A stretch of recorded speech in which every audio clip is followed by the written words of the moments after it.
Tagal na siya may sakit. Matagal na siya may sakit. May encounter ka ba sa kanya? Ayun na. Shake rattle and roll ata. Yun yung kami ni Kim. Ah, Pero nakagawa, tagal na. Nakagawa. nakagawa ka ng Regal movie. Isa lang. Na-weird ka ba sa kanya? Yung mga panahon na yun.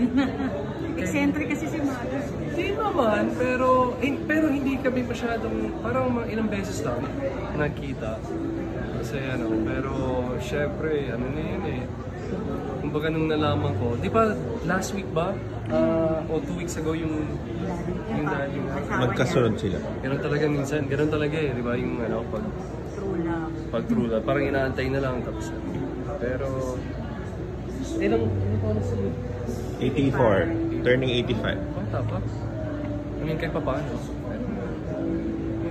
Di ano, nag-shake rattle roll kay ni Kim. Hindi ko maalala nung taon yun eh, pero nag-shake natin noon. Medyo baguhan pa kami noon. Oo. Ba't hindi ko maalala? Di ba maraming kwento yun sa isang pelikula? Tatlo. Tatlo, tama. Isa kami doon. Kasi hindi na kami tapos nawala na eh. Nawala na rin after a while yung shake. Tapos ni-revive ulit. Ni-revive ba ulit? Wala, yun lang. Yun ang project na ginawa ko.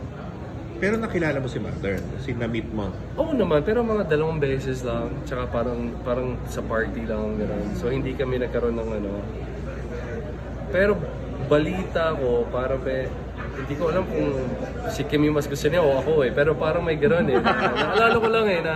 Kasi Chinese din si Kim. Baka yun. Baka gano'n. Anong shake? Anong number? Hindi nga niya maalala.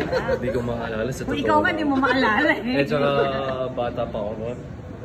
Basta pa kay ni Kim. Oo, Uy, Jay, medyo fresh pa kami. Yes.